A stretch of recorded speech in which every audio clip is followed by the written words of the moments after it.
मुगल क्या करने आए थे? आपको क्या लगता है? बिजनेस व्यापार करने आए थे? मुगल यहां पे केवल और केवल इस्लाम का प्रचार करने आए थे, धर्मांतरण कराने आए थे। यह दूसरा भी बहुत झूठ नैरेटिव है कि ईस्ट इंडिया कंपनी व्यापार करने आई थी। ईस्ट इंडिया कंपनी अंग्रेजों को सेटल करने आई थी और अंग्रेज यहां राज करने नहीं, अंग्रेज भी सत्ता के लिए आए थे। और आज भी धर्मांतरण हो रहा है। धर्मांतरण, आप बताइए, धर्मांतरण राज्य की सुरक्षा के लिए खतरा है कि नहीं? धर्मांतरण देश की एकता अखंडता के लिए खतरा है कि नहीं? धर्मांतरण देशद्रोह है कि नहीं? धर्मांतरण वेजिंग वॉर है कि नहीं? आज की डेट में हिंदुओं को सबसे बड़ा खतरा कन्वर्टेड हिंदुओं से तो है। आखिर कन्वर्टेड हिंदू तो हिंदू को मार रहे। बहराइच में किसने मारा? कन्वर्टेड हिंदू ने। कन्हैया लाल को किसने मारा? कन्वर्टेड हिंदू ने। देवराज को किसने मारा? कन्वर्टेड हिंदू ने। कमलेश तिवारी को किसने मारा? कन्वर्टेड हिंदू ने। लेकिन भारत में कन्वर्ट कराने को फ्रीडम ऑफ रिलीजन समझ लिया गया। और क्यों समझा? उसमें सुप्रीम कोर्ट की बहुत बड़ी भूमिका है। सुप्रीम कोर्ट ने फ्रीडम ऑफ रिलीजन को फ्रीडम ऑफ कन्वर्जन समझ लिया। पहली बात तो आज तक धर्म और रिलीजन के बीच में अंतर स्पष्ट नहीं हुआ। धर्म क्या है, रिलीजन क्या है, इस पे मेरी क्या अलग पीआईएल चलिए, अलग विषय है। मैं कह रहा हूं आज से धर्मांतरण कराने वाले और उनके मददगारों पे एनएसए लगना शुरू हो जाए, यूएपीए लगना शुरू हो जाए, वेजिंग वॉर लगना शुरू हो जाए, देशद्रोह लगना शुरू हो जाए, ऑर्गेनाइज क्राइम गैंगस्टर लगना शुरू हो जाए, धर्मांतरण कराने वाले मिशनरी और जिहादी और उनके मददगारों की 100% प्रॉपर्टी जब्त करना शुरू कर दें और उनकी नागरिकता खत्म करना शुरू कर दें। नागरिकता, मैं गारंटी के साथ कहता हूं ये जितने घूम रहे हैं चारों तरफ, या तो भारत छोड़ के भाग जाएंगे या आराम से अच्छे नागरिक बन के बैठ जाएंगे। भारत में यूनिफॉर्म सिविल कोड बाद में चाहिए, उसके पहले यूनिफॉर्म सिटीजनशिप कोड चाहिए। संविधान का आर्टिकल 11 कहता है एक नागरिकता कानून बनाओ, उस नागरिकता कानून में नागरिकता देने और नागरिकता लेने की टर्म्स कंडीशन सेट करो। और नेहरू जी ने 1955-54 में कानून बनाया, नाम है उसका सिटीजनशिप एक्ट। आज तक किसी की नागरिकता गई क्या? जोर से बोलिए जरा। किसी जासूस की नागरिकता गई हो, किसी गद्दार की नागरिकता गई हो, किसी नक्सली की नागरिकता गई हो, किसी माओवादी की नागरिकता गई हो, किसी बलात्कारी की नागरिकता गई हो, किसी आतंकवादी की नागरिकता गई हो, किसी देशद्रोही की गई नहीं। क्यों नहीं गई? कानून घटिया है। अरे भैया, अगर आपकी बीमारी ठीक नहीं हो रही है तो या तो डॉक्टर गड़बड़ या तो दवाई गड़बड़ है। और बीमारी डॉक्टर ठीक नहीं करता, बीमारी दवाई ठीक करती है। यह बहुत बड़ी गलतफहमी है कि डॉक्टर बीमारी ठीक करता है। शरीर के अंदर डॉक्टर थोड़ी जाता है, शरीर के अंदर गोली जाती है, इंजेक्शन जाता है, वैक्सीन जाती है, टैबलेट जाती है। हमने दवाई पे काम ही नहीं किया। हम डॉक्टर डॉक्टर डॉक्टर और डॉक्टर बदलते जा रहे हैं, डॉक्टर बदलते जा रहे हैं, दवाई तो बदल ही नहीं रही है। जब दवाई बदल नहीं रही है तो बीमारी बढ़ने घटने की बजाय बीमारी तो बढ़ेगी। क्योंकि आज जो बुखार है, अगर आप अच्छी दवाई नहीं लोगे, छोड़ दोगे, तो कुछ दिन के बाद तो टाइफाइड बन जाएगा, निमोनिया बन जाएगा। सबसे जरूरत है भारत में एक सिटीजनशिप कोड की, यूनिफॉर्म सिटीजनशिप कोड, जो भारत को न माने, भारत की संस्कृति को न माने, भारत की परंपरा को न माने, वंदे मातरम को न माने, वसुधैव कुटुंबकम को न माने, नारी तू नारायणी को न माने, यत् नारस्तु पूज्यते न मंत्रे तत्र देवता को न माने, उसकी नागरिकता खत्म होनी चाहिए। यह कानून बनाना पड़े।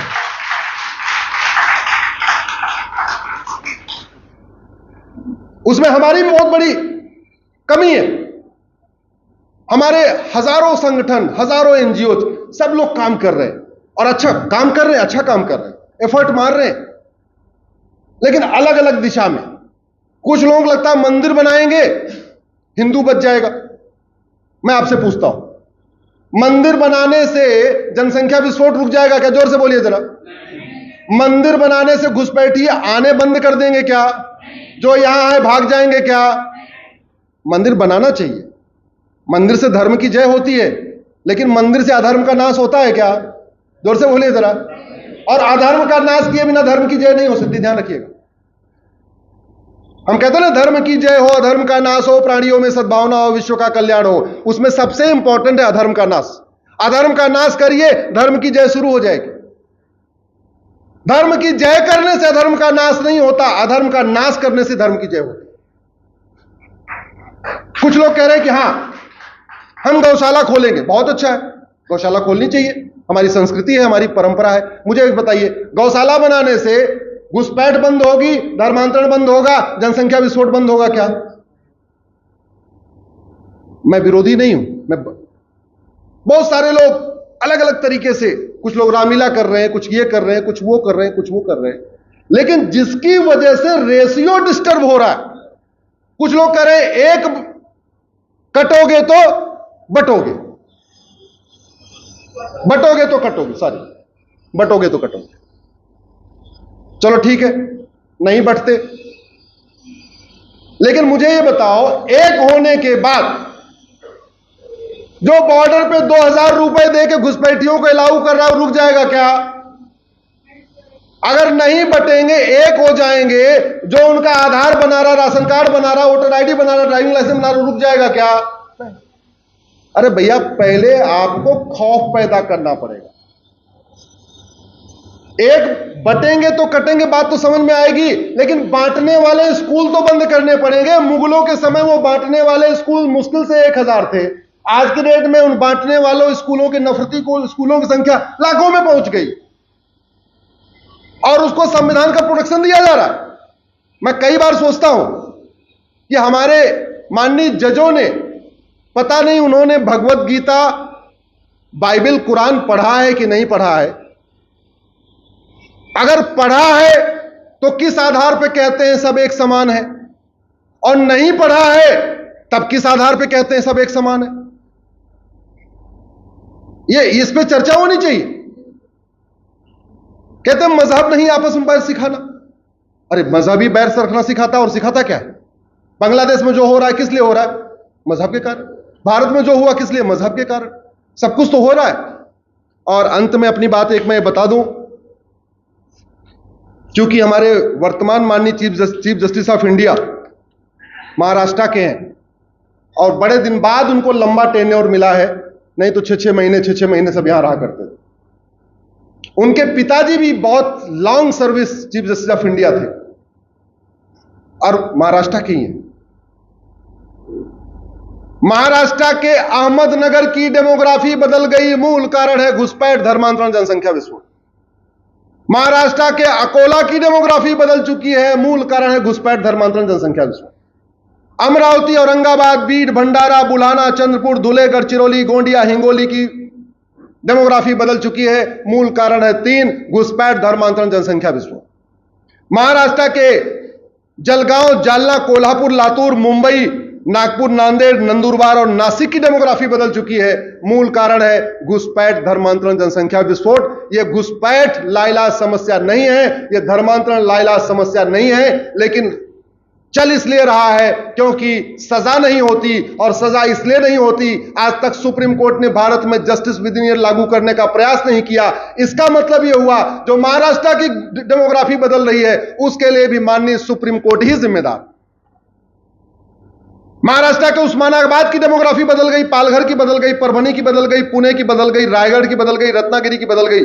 महाराष्ट्र के सांगली, सतारा, सिंधुदुर्ग, सोलापुर, थाने, वर्धा, वाशिम, यवतमाल की डेमोग्राफी बदल गई, और इस डेमोग्राफी बदलने का 3 ही कारण है, घुसपैठ, धर्मांतरण, जनसंख्या विस्फोट। ये तीनों लाइलाज समस्या नहीं है, तीनों को रोका जा सकता है। चीन ने इन तीनों को रोक के दिखाया है। चीन ने धर्मांतरण को भी रोक दिया, चीन ने घुसपैठ को भी रोक दिया, चीन ने जनसंख्या विस्फोट को भी रोक दिया। जो हम दो हमारे दो नहीं मानेगा वो चीन से बाहर जाएगा, जो हम दो हमारे दो नहीं मानेगा उसकी सिटीजनशिप खत्म होगी, और रोक के दिखाया। लेकिन दुर्भाग्यवश हमारे देश में बच्चा पैदा करना भी फंडामेंटल राइट है।